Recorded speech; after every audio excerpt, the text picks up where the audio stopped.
Olá pessoal, sejam bem-vindos aí a mais um episódio, né, dessa leitura comentada do Jesus Fabricado Greg Evans. E como eu comentei na primeira parte, né,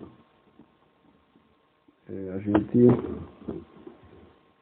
viu que eu diria que esse final aqui do primeiro capítulo, né, ele merece mais algumas considerações, porque ele trata de questões delicadas, né? Como, por exemplo, algumas variantes textuais, né? Algumas variantes são citadas aqui pelo Greg Evans, né? Algumas que ele cita, que o Bart Ehrman cita,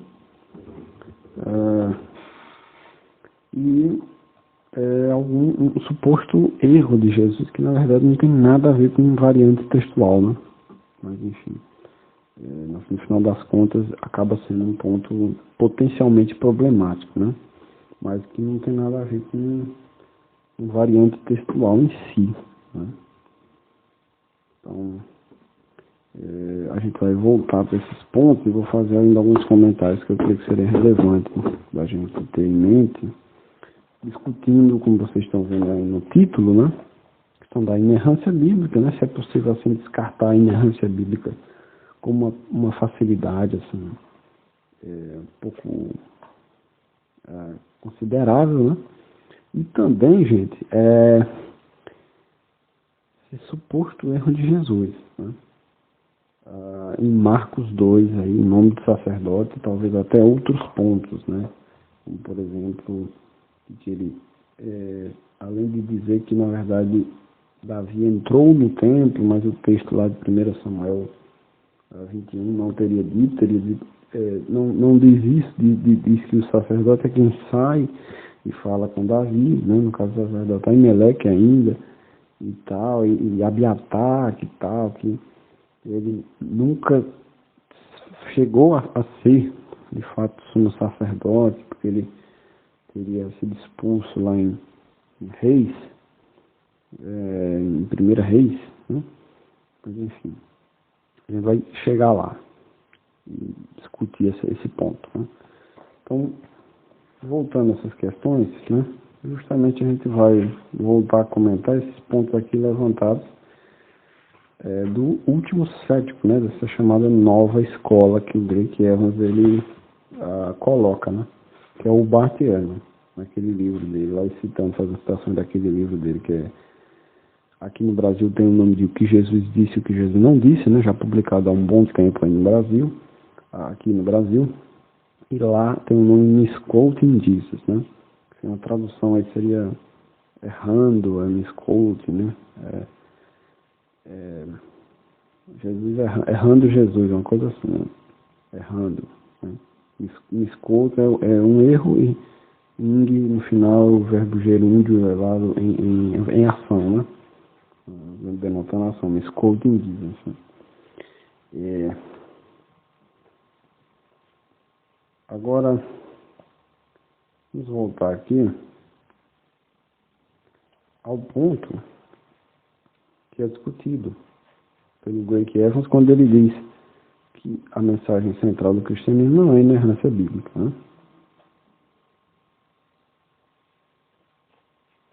Perfeitamente de se concordar com ele, não é? Quando ele vai dizer, vai citar aqui o Bart Ehrman dizendo que, abre aspas, né? Citando Bart Ehrman, a Bíblia começou a me parecer um livro muito humano. Aí colchetes, reticências, era um livro humano do começo ao fim, foi escrito por diferentes autores humanos em tempos diferentes e em lugares diferentes para tratar de necessidades diferentes. Nós, no Moody, acreditávamos que a Bíblia fosse absolutamente inerrante em suas próprias palavras. E aí o Greg Evans responde, né, que isso não é um ponto fundamental, mas enfim, a gente vai discutir se realmente é ou não, se está certo. E se a gente pode descartar a questão da inerrância bíblica tão facilmente. Sobre variantes textuais, tem um primeiro ponto já interessante para ser demonstrado, que se houve variantes textuais, elas não podem ser consideradas na questão da inerrância. Em que sentido?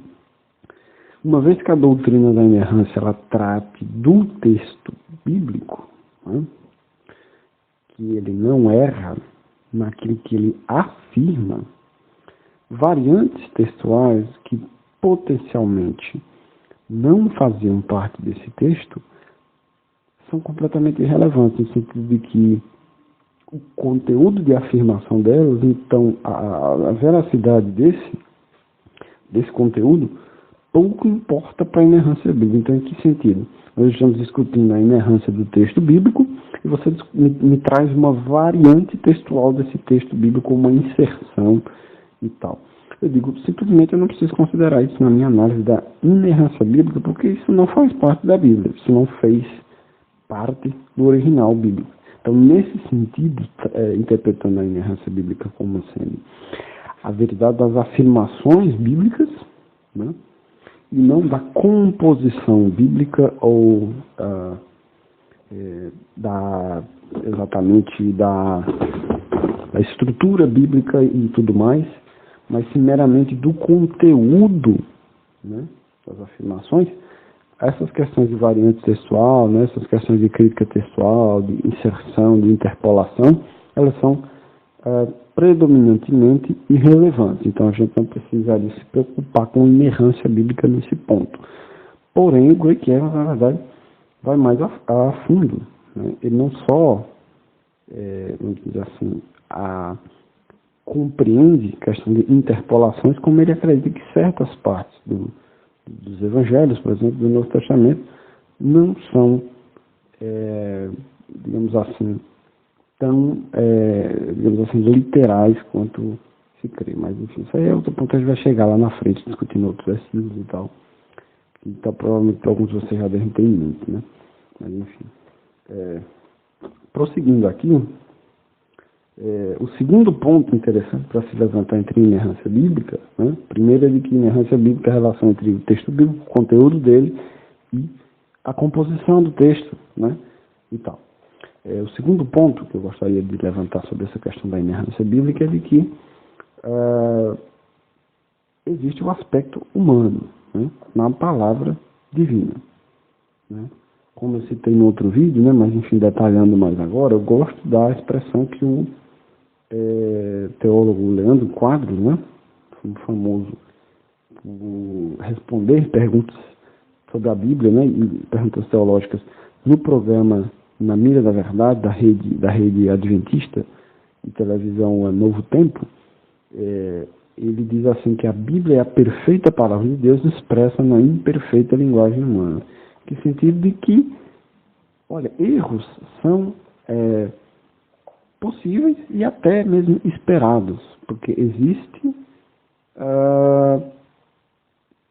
falibilidade no homem que copia, que transmite, que escreve e tudo mais a perfeita palavra de Deus, né? E existe livre-arbítrio, ou seja, os copistas, os escribas, né? Copista e escriba não são a mesma coisa, no sentido de que o escriba seria aquela pessoa que sabe também ler, mas o copista não necessariamente saberia ler, ele precisaria ter uma capacidade de copiar o texto, né? Enfim, como desenhando os caracteres, né? O desenhar, você vai reproduzindo ali, enfim,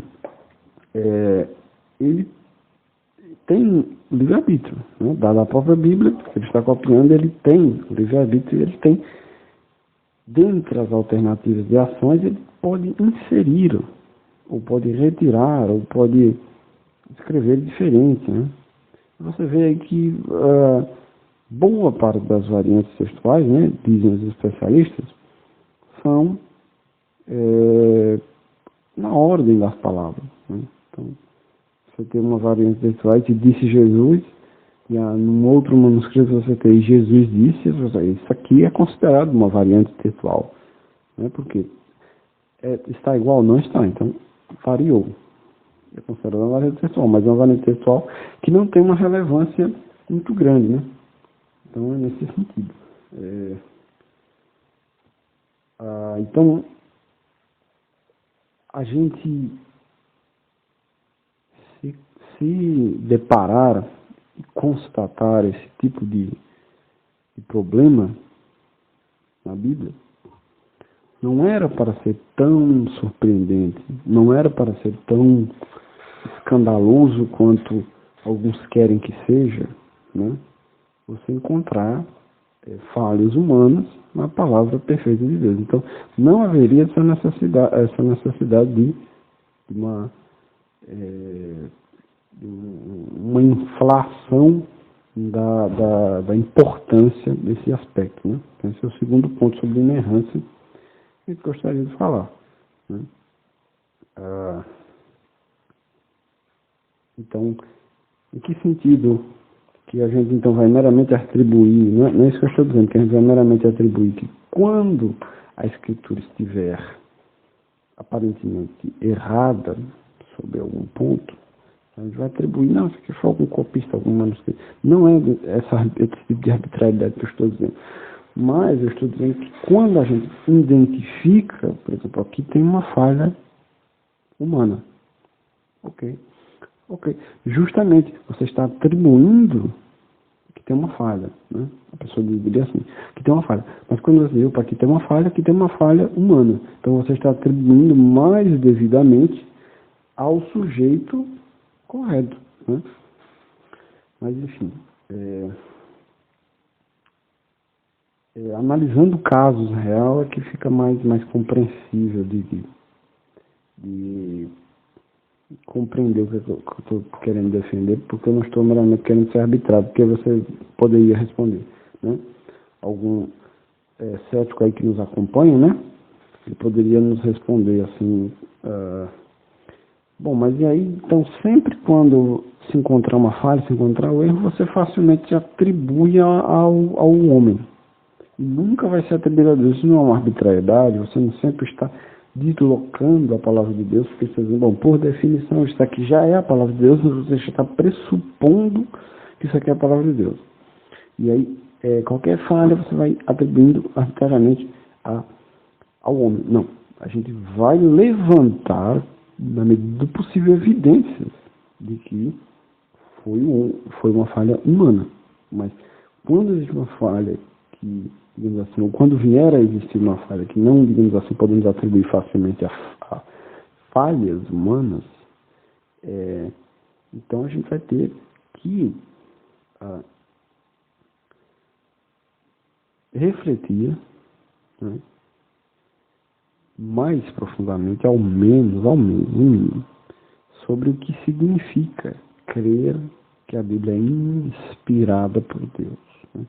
Inspirada por Deus. Inspiração. O que significa isso? Então, chamada, né, forma de entender o que significa inspiração bíblica. Né? Então, o doutor lá, aí eu provavelmente o maior especialista em crítica textual brasileiro em território brasileiro, que é o Wilson Paroski, né, estudioso da Unesp, lá, né, Universidade Adventista. Ele diz uma coisa interessante, né? Ele disse lá no programa Vejam Só, ele diz assim, que Paulo diz que homens escreveram, né, inspirados por Deus. Então ele ressalta esse ponto, eles escreveram. Eles estavam escrevendo, né? E algumas pessoas dizem que tem uma imagem de que, bom, eu tenho até um HQ aqui, uma história em quadrinhos que ilustra, né? Coisa que eu li quando adolescente, né? Eu ganhei lá da presente da minha mãe, aí estava disponível, estava vendendo uma revista que eu não sei nem se existe ainda hoje, mas é chamada 100% Cristão, né? E aí, quando se fala de inspiração divina, ela ilustra como uma pessoa com os olhos brancos, né, opacos, recebendo uma revelação divina. E claro que eu não estou negando que muitas vezes isso aconteceu na história para o relato da Escritura seja possível, né? Então, vários pontos só seriam explicáveis se Deus revelasse diretamente, na verdade. Porém, outros pontos a gente entende que foram escritos, né? São escritos que têm a inspiração divina, que têm o Espírito Santo como intenção e como ali um guia de redação internamente do seu autor, mas que não são, vamos dizer assim, oriundos de uma revelação direta, né? Então, no Novo Testamento,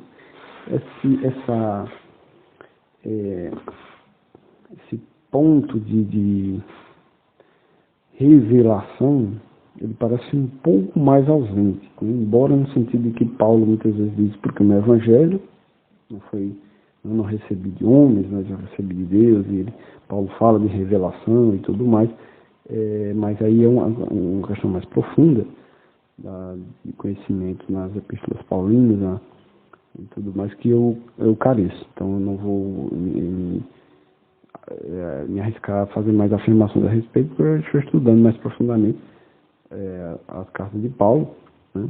Então, mas nesse sentido, isso é até importante para a questão do Jesus histórico, né? A epistemologia paulina, a epistemologia de Paulo, porque tanto Paulo, né, essa que seria a visão, vamos dizer assim, mais correta para mim, que é a que eu quero embasar mais detalhadamente, posteriormente, é que tanto Paulo tinha conhecimento oriundo de revelação, de experiência com Cristo, quanto ele recebeu dos apóstolos, né, que foram testemunhas oculares, por exemplo, dos eventos a respeito de Jesus e também do olhar para a Bíblia hebraica e ver Cristo lá.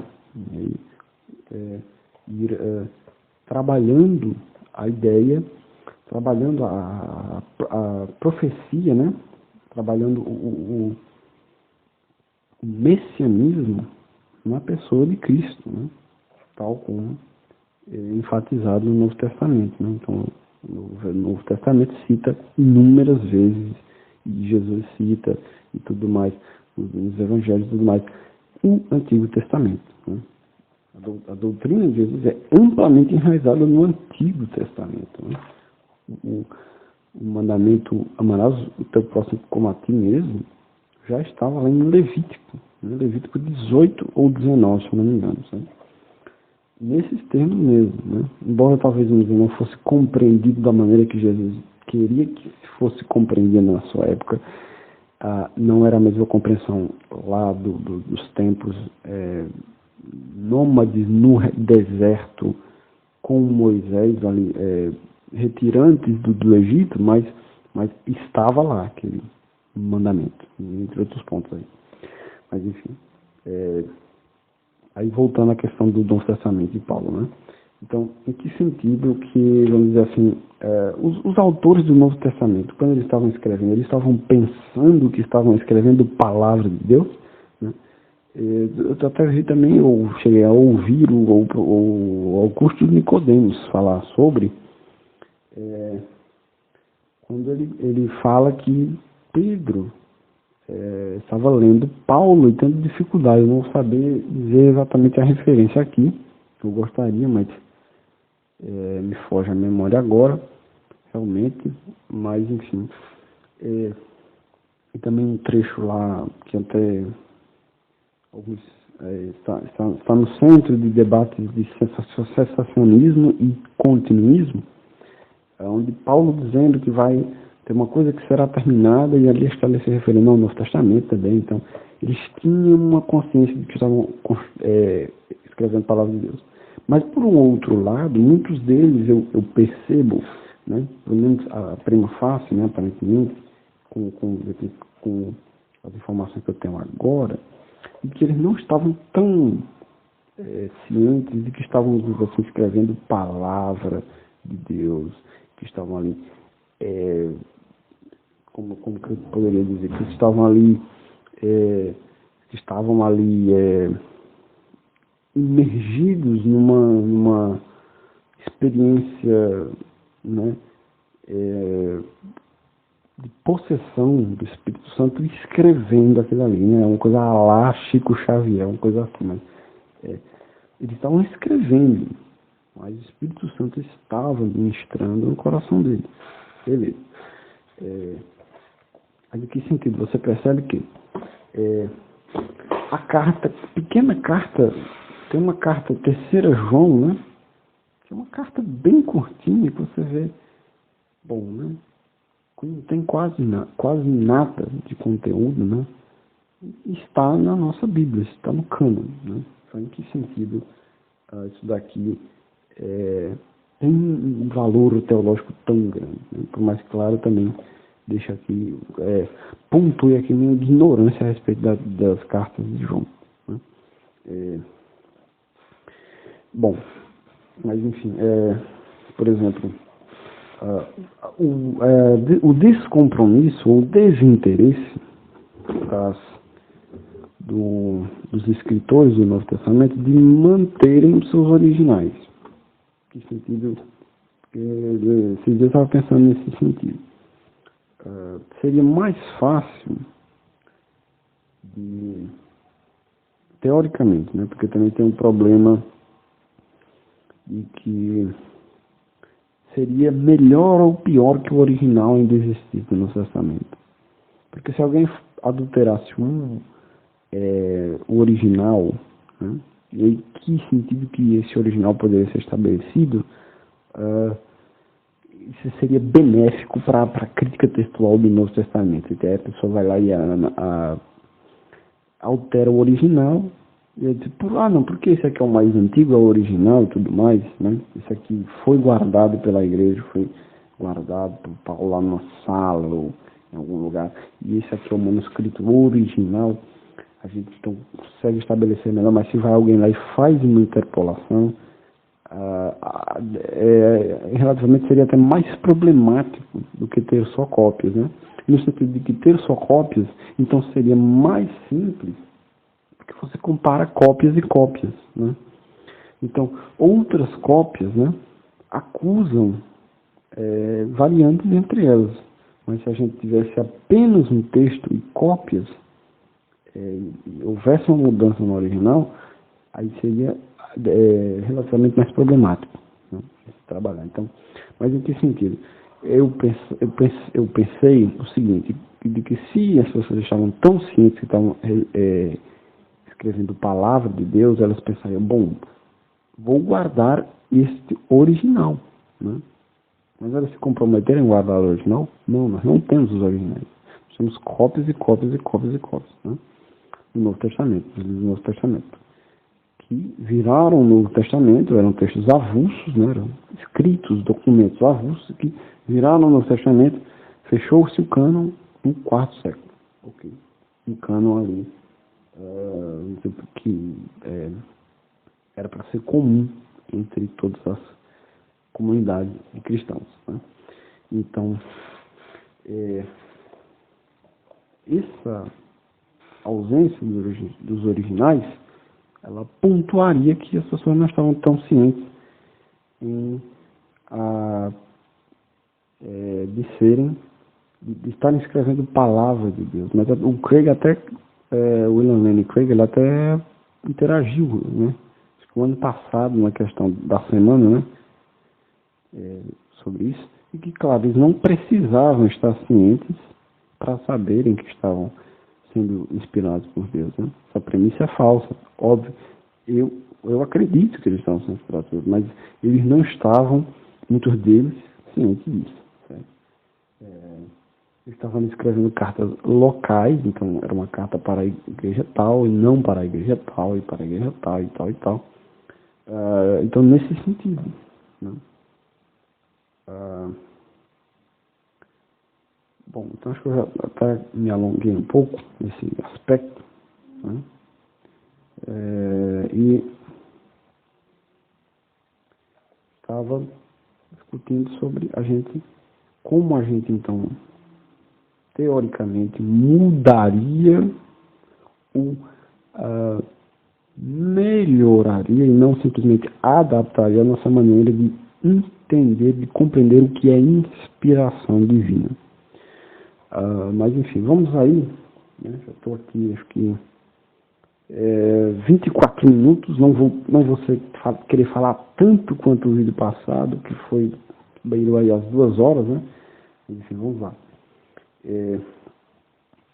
Então, o Greg Evans comenta que o Herman fala sobre Lucas 22, do 41 ao 45, e é praticamente aí estabelecido que os historiadores concordam que o texto original consistia dos versículos 41, 42 e 45, né?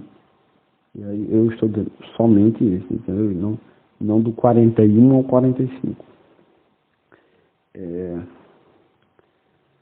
E aí você vê que muitas dessas, por exemplo, aqui, interpolações desses adicionamentos, né? Então, mais especificamente aqui, Lucas 22, do 43 ao 44, né? João, capítulo 7, 53 até o capítulo 8, 11, Marcos 16, de 9 a 20, e Mateus 24, versículo 36, essas são as interpolações dadas aqui como certas, comentadas pelo Greg Evans, citando o Bart Ehrman, né? Muitas delas são praticamente insignificantes, né? Muitas delas são um complemento, o escriba queria complementar, em certo sentido. E você vê na Almeida atualizada, né, que utiliza o texto crítico, mas ela mantém muitas coisas que estão aí no texto recebido, né, e ela coloca em colchetes, né, então se você tem uma Bíblia que você vê colchetes, você nunca se perguntou o que são esses colchetes são o que, né, a grosso modo, né, o que não aparece nos manuscritos mais antigos, ou seja, o que não está nesse texto crítico, ou seja, o texto que os teólogos fazem, né, para traduzir a Bíblia. Eles pegam vários manuscritos e fazem um estudo, uma crítica em cima deles, vê as variantes, chega num texto que seria um resumo, uma harmonia entre aqueles manuscritos e publica para ser usado como base para os tradutores traduzirem versões da Bíblia. Aí o texto recebido seria o que vem baseado mais nos manuscritos bizantinos, né? Ali da época do Império Bizantino, né? E da Idade Média e tal. E enquanto o texto o texto crítico, ele se baseia nos manuscritos mais antigos, manuscritos gregos mais antigos, ali da época dos primeiros 500, né, 500, 600 anos depois de Cristo, né, aqueles manuscritos ali. E falando de manuscrito mesmo, né, está falando dos códex, né, que a gente comentou no outro vídeo, a maioria deles é do 4º, 5º século, né, e o que tem dos primeiros, do 2º, do 3º século e tal, são papiros, são fragmentos, pedacinhos. Esses colchetes aparecem, seria o que o texto crítico não engloba, não acha que fazia parte do original, ou seja, que só aparece nos manuscritos mais antigos. Ou seja, claramente, então, teria sido uma interpolação, uma adição. E aí, eu estava comentando que essas adições, a maioria delas são irrelevantes. O cara coloca lá um amém, nesses colchetes, ele coloca lá um amém, ou o cara só quer colocar um amém aqui. Amém. Ou lá, você pode perceber que os evangelhos, né? Falando aqui dos evangelhos.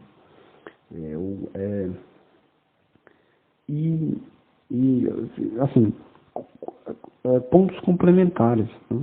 Enfim, existem versões, adições mais complexas, por exemplo, a do tanque de Betesda, que na verdade não está discutida aqui pelo Greg Evans nesse trecho do livro, pelo menos. A do número da besta. E, se você ainda não começou a assistir as palestras do Daniel B. Wallace, né, vou recomendar aqui mais uma vez, pega o link lá no primeiro vídeo, beleza? Ou vai no canal da escola Charles Spurgeon, né, de teologia lá, um grande seminário de teologia aqui no Ceará, em Fortaleza, né, lá na cidade de Fortaleza, que trouxe o Daniel B. Wallace, que é um dos grandes críticos textuais vivos, que aborda, se não todas, mas enfim, várias variantes textuais e discute elas. Mas enfim, vamos continuar. Para o ponto, então, que seria mais problemático, é o que eu quero discutir mais. Estamos chegando aí em 30 minutos de vídeo. Ok. É aqui, ó. Tem nada a ver com crítica textual isso aqui, né? E me dá conta depois. Mas enfim. Entretanto, para Herman, pessoalmente, a falha que o levou a abandonar a confiança na Escritura foi o comentário de Jesus em Marcos 2, 25 e 26. Aí a citação que o Greg Evans faz. Chamar de Evans, tá? Mas ele lhes respondeu: nunca lestes o que fez Davi quando se viu em necessidade, teve fome, ele e seus companheiros, como entrou na casa de Deus no tempo do sumo sacerdote Abiatar, e comeu os pães da proposição, os quais não é lícito comer senão aos sacerdotes, e deu também aos que estavam com ele.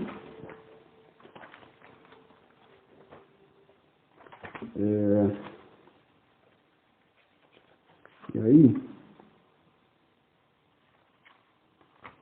eu vou abrir, né, esse texto aqui, ó. Jesus se referiu à história de Davi ter comido o pão sagrado, o pão da proposição do sacerdote Aimeleque. 1 Samuel 21, do 1 ao 10. A gente vai ler, tá? 1 Samuel do 1 ao 10. Aqui. Samuel 21, do 1 ao 10. Então, deixa eu abrir aqui na minha Bíblia. Utilizando aqui um Almeida atualizado. 2005. Texto crítico, né? Enfim, questão do Novo Testamento não tem diferença nenhuma, né? Questão de crítica textual de colchete, nunca encontrei nenhum aqui, nem vi nada nessa introduçãozinha aqui da tradução, né? 1 Samuel 21, 1 ao 10. Então veio Davi a Nobe ao sacerdote Aimeleque, né? Aimeleque, tremendo, saiu ao encontro de Davi e disse-lhe: por que vem só e ninguém contigo? Respondeu Davi ao sacerdote Aimeleque: o rei deu-me uma ordem e me disse: ninguém saiba porque te envio e de que te incumbo. Quanto aos meus homens, combinei que me encontrassem em tal e tal lugar. Agora, o que tens à mão? Dá-me 5 pães ou o que se achar? Respondendo o sacerdote a Davi, disse: não tenho pão comum à mão, há porém pão sagrado. Se ao menos os teus homens se abstiveram das mulheres. Respondeu Davi ao sacerdote. Ele lhe disse: sim, como sempre, quando saio à campanha, foram-nos vedadas as mulheres e os corpos dos homens não estão imundos. Se tal se dá em viagem comum, quanto mais serão puros hoje. Deu-lhe, pois, o sacerdote o pão sagrado, porquanto não havia ali outros, senão os pães da proposição que se tiraram de diante de Deus, quando trocados no devido dia por pão quente. Achava-se ali naquele dia um dos servos de Saul detido perante o Senhor, cujo nome era Doeg, o Edomita, o maior dos pastores de Saul. Disse Davi a Aimeleque: não tens aqui à mão a lança ou alguma espada alguma, porque não trouxe comigo e tal. Enfim, ele vai falar da espada de Golias, né? Ok. Aqui é suficiente. Então você percebe que a diferença é que o sacerdote era Aimeleque e não Abiatar, que seria seu filho, que a gente vai falar então no próximo capítulo, que é creio que Evans cita aqui 1 Samuel 2, 22, do 1 ao 10, porque Abiatar seria o único sobrevivente, né, da chacina que então vai ser feita, né, contra os sacerdotes.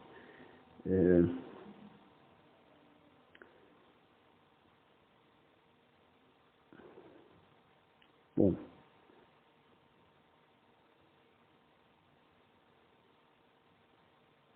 estou aqui, tá, gente, justamente lendo, procurando aqui rapidamente. Bom, então aqui no caso só cita a chacina desses sacerdotes, né?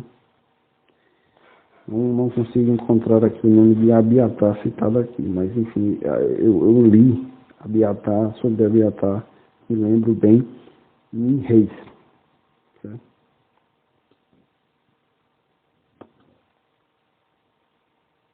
Aqui, ó, tá? 22, 1 Samuel 22, 20. Porém, dos filhos de Emelec, filho de Aitube, um só, cujo nome era Abiatar, salvou-se e fugiu para Davi, e anunciou que Davi tinha matado todos os sacerdotes. Então disse Davi a Abiatar: bem sabia eu naquele dia que, estando ali Doeg e Edomite, não deixaria de o dizer a Saul: fui à casa da morte de todas as pessoas da casa do teu pai. Fica comigo, não temas, porque quem a procura a minha morte procurará também a tua. Estarás a salvo comigo. Vi alguém comentar que lá em Reis ele nem chega a se tornar sumo sacerdote, né? Então Cristo chama ele de sumo sacerdote, né? Abiatar, que sumo sacerdote, que não se torna sumo sacerdote porque ele é impedido lá de ser sumo sacerdote, porque ele planejava boicotar um rei, né? E enfim, eu não tenho conhecimento desse trecho, mas enfim,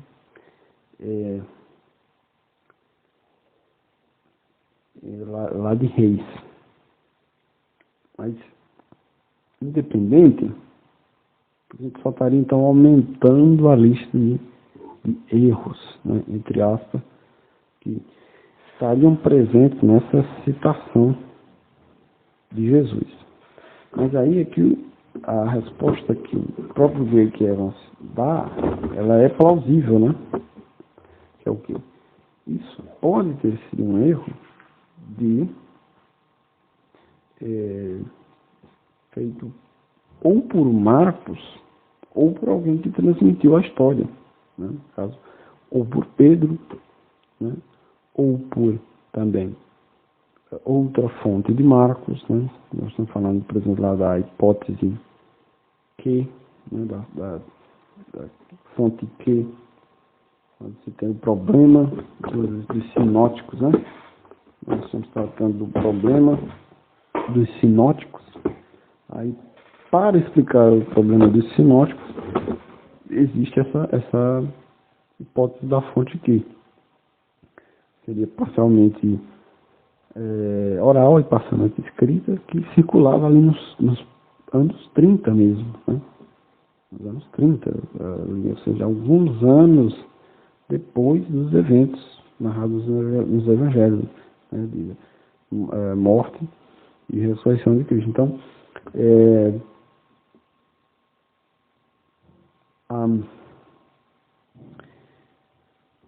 alguém que ouviu essa história e transmitiu, esta pessoa é quem pode ter se errado. Ela pensou, opa, será que Jesus disse Emelec, mas enfim, ela ouviu Emelec, mas ela tem associado com Abiatar, e aí foi lá e fez Abiatar, e que o Davi entrou no templo e tal, enfim, né? um erro de transmissão. Então, vamos lá, mas existe arbitrariedade nessa posição?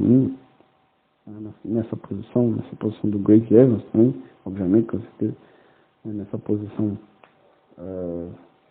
de harmonia.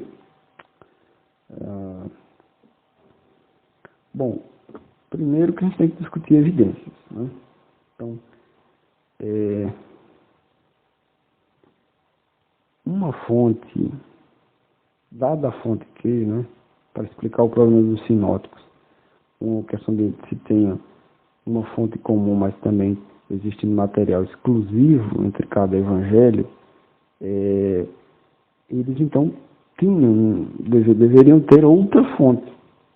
E essa outra fonte era provavelmente oral, e não necessariamente das testemunhas oculares. E quando nós estamos falando de testemunhas oculares, só 2 potencialmente, né, ou 3, seriam de fato testemunhas oculares, né, escritores dos evangélicos. Poderia ser Marcos, tal como testemunho que seria de Pedro, porque isso é o que a tradução da igreja diz sobre esse evangelho, mas esse evangelho não se declara, ele não diz ter sido escrito por ninguém, né? E a igreja atribui a Marcos, companheiro de Pedro, que, segundo seu testemunho, ele se baseou muito no testemunho de Pedro. O outro seria Mateus, que então foi de fato um dos discípulos, né? Pode que apareça também num dos evangelhos, não vou me lembrar agora o nome dele, como Levi.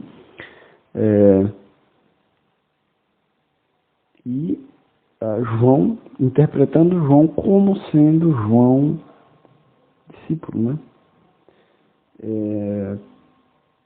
E aí, enfim, mas é uma discussão se foi João mesmo e tal, que eu não estou inteirado, né? Mas enfim, vou assumir aqui que, como eu disse, potencialmente nós temos de 2 a 3 testemunhos oculares, né?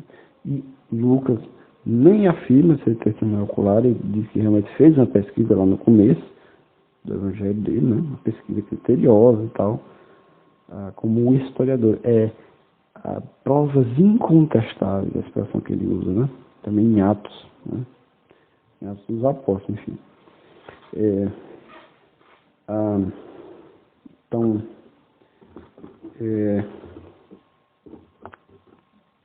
essa participação do material oral é passível de erros, né? Passível de erro. Mas, enfim, então esse erro pode, né? Ele tem uma probabilidade razoável da gente interpretar dessa forma. Por que não, né? Por que não? Mas então vamos também trabalhar com a hipótese de que de fato então Jesus disse autenticamente exatamente essas palavras. E aí cabe então a nós agora então explicar esse então potencial erro do próprio Jesus. Como a gente poderia explicar isso? Aí eu comentei até uma hipótese no finalzinho ali do primeiro vídeo, né? Acho que eu não deveria nem ter comentado, porque ela não é tão simples para ser comentada rapidamente. Mas enfim, vou tentar destrinchar um pouquinho mais dela, porque eu também só sei um pouquinho dela mesmo, para ficar mais compreendido, então potencialmente mais concebível, que é de que Cristo, na sua parte humana, ele poderia armazenar, ele poderia, vamos dizer assim, conter erros, certo?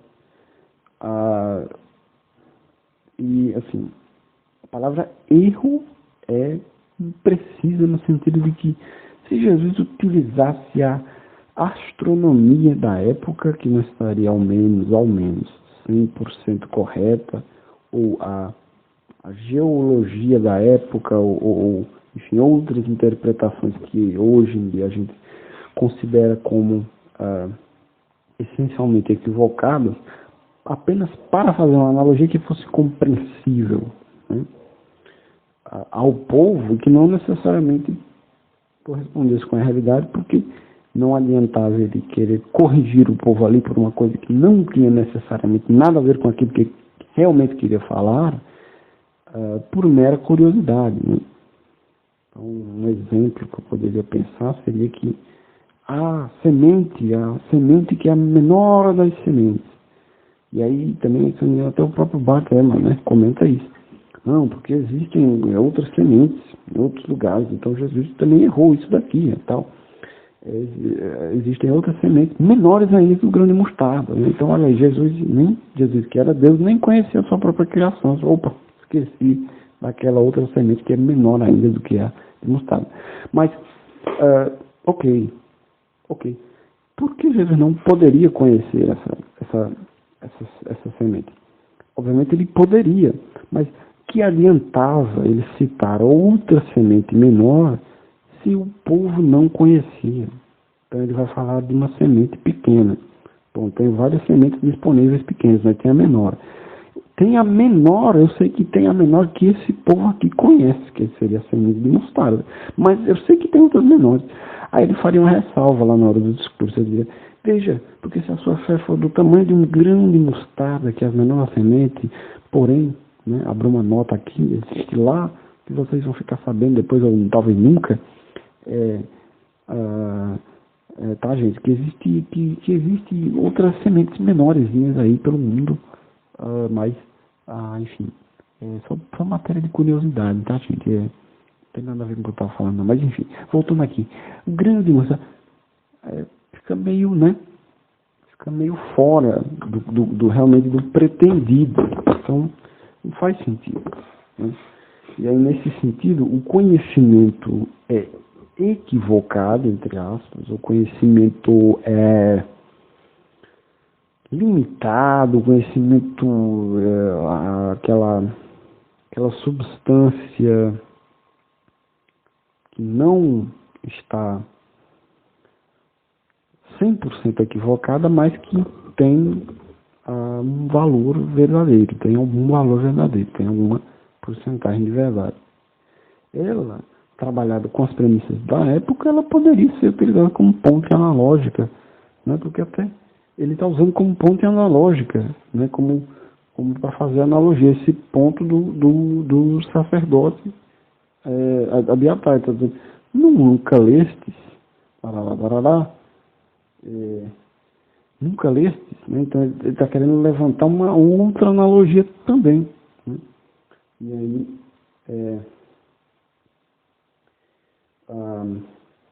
mais na frente também, o que eu acho que é até bom a gente voltar a essa discussão quando eu ler isso daqui, mais na frente.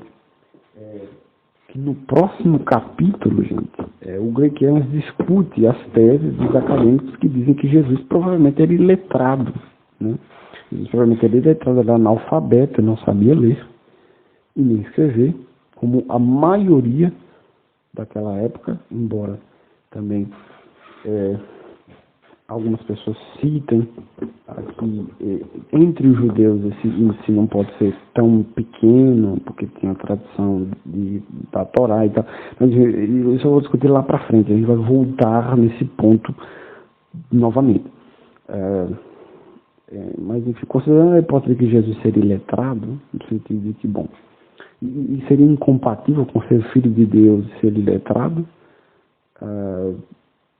bom, aparentemente também não, porque Jesus tinha uma formação humana, né? Ele tinha uma parte humana que tinha limitações humanas. Ele sentia fome, ele sentia sede, ele sentia sono, ele sentia angústia, ele sentia ansiedade, né? Como a gente leu aqui, pelo menos não a ponto de sangrar gotas de sangue, segundo essa interpolação, essa adição de Lucas, né?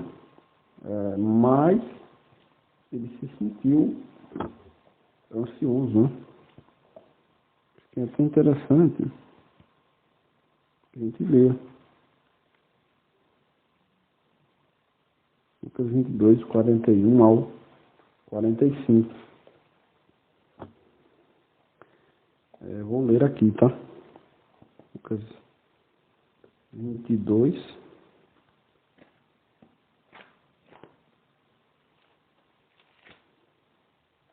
Do 41 ao 45. Inclusive está em colchetes aqui, né? Como eu citei, que eu estou utilizando a versão Almeida atualizada. E aqui... Mas enfim, independente do 43 e do 44, Jesus demonstra estar nervoso. Então, ou seja, uma fraqueza humana. Jesus tinha partes humanas. Então, ele poderia padecer, desse sentido, ele poderia compartilhar o atributo de não nascer sabendo ler e escrever, né? Que todos os seres humanos compartilham. E então, isso seria explicável porque alguém então passou aquilo por tradição oral para Jesus e ele repetiu. Mas claro, ele tinha essa parte divina que me ocorre agora, pensando aqui, né? Que Deus então avisaria, olha, essa tradução oral está furada, não é isso que está no texto não, a Torá, provavelmente, né? Com certeza. Mas eu estou só aqui ensaiando uma perspectiva, né? Porque então, o mais consistente para a gente, porque claro, também alguns certos argumentariam, olha, como Jesus é analfabeto, provavelmente e tal, ele fez uma citação equivocada, porque ele tinha uma compreensão equivocada, limitada a que as pessoas contavam a ele, que as pessoas diziam a ele, sobre a Torá, sobre o Tanakh e tal. Mas o Greg vai citar alguns, vai defender que Jesus era letrado aqui, com alguns argumentos bem rigorosos, certo? Então, esse ponto vai ser, considerando a possibilidade de que Jesus tenha errado, e como que a gente relaciona isso com a parte divina humana de Jesus, vai ser auxiliado pelas questões de Jesus ter sido letrado, que o Greg interage no próximo capítulo 2 agora. Mas enfim, eu agora realmente estou inclinado completamente à ideia de que foi um erro de tradução oral, transmissão, um erro de Marcos, né? Um erro de humano, não um erro divino. A gente não tem a necessidade de adotar que foi um erro de Jesus, porque provavelmente então Jesus sabia ler, vamos chegar lá no capítulo 2, né? E porque você tem esse problema, essa fonte comum sinótica, muito provavelmente. Então, um erro de transmissão, não necessariamente, em hipótese nenhuma, a gente pode dizer categoricamente que Jesus errou. Ok, perfeito. Aqui tá ótimo. Podemos afirmar categoricamente que Jesus errou e tentar explicar esse erro de Jesus da sua natureza divina humana, inerrância bíblica e tudo mais? Não precisamos. Porque então, existem evidências disponíveis suficientes para a gente crer que foi um erro de transmissão, que foi um erro de Marcos, um erro de tradução oral, da fonte Q e tudo mais, né? Então, me dou por satisfeito aqui, mas discutindo essa questão de Jesus ter sido letrado ou não, a gente vai jogar luz quando a gente for discutir o capítulo 2, provavelmente na próxima parte dessa série de leitura comentada, né? Bom, então creio que é suficiente já para essa questão, mas o capítulo 2, o capítulo 1 ainda não acabou. Então, ainda realmente vamos ter mais uma parte do capítulo 1, certo? Quando o Greg Evans aqui vai discutir rapidamente a questão das primeiras testemunhas cristãs, e ele dá uma tabela aqui dos mais antigos manuscritos, né, papiros do Evangelho de João, certo? Então, mas enfim, não sei se vale a pena fazer uma outra parte só para isso, ou se eu vou comentar brevemente no próximo capítulo, onde a gente já quero entrar no segundo capítulo, hein? que o nome, tá, gente, o nome do segundo capítulo é Pontos de Partida Restritos e Métodos Críticos, exageradamente rígidos. A questão da autenticidade. E ele vai comentar aqui, realmente esse capítulo aqui é muito interessante. Ele vai interagir com a pergunta, seria Jesus analfabeto? Seria Jesus pregador? Se Jesus tem interesse nas escrituras?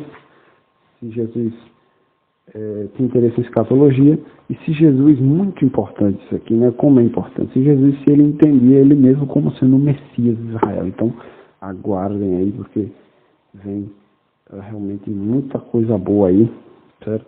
Compartilhe, esqueci de dizer, mas se você olhar a descrição, o áudio está para download na descrição, tá? Junto com alguma coisa aí a mais que às vezes eu coloco e tal. Então, enfim, fica à vontade, compartilhe, comente, dê a sua opinião, né? Contribua para o nosso estudo. Deus abençoe você, te dê muita paz.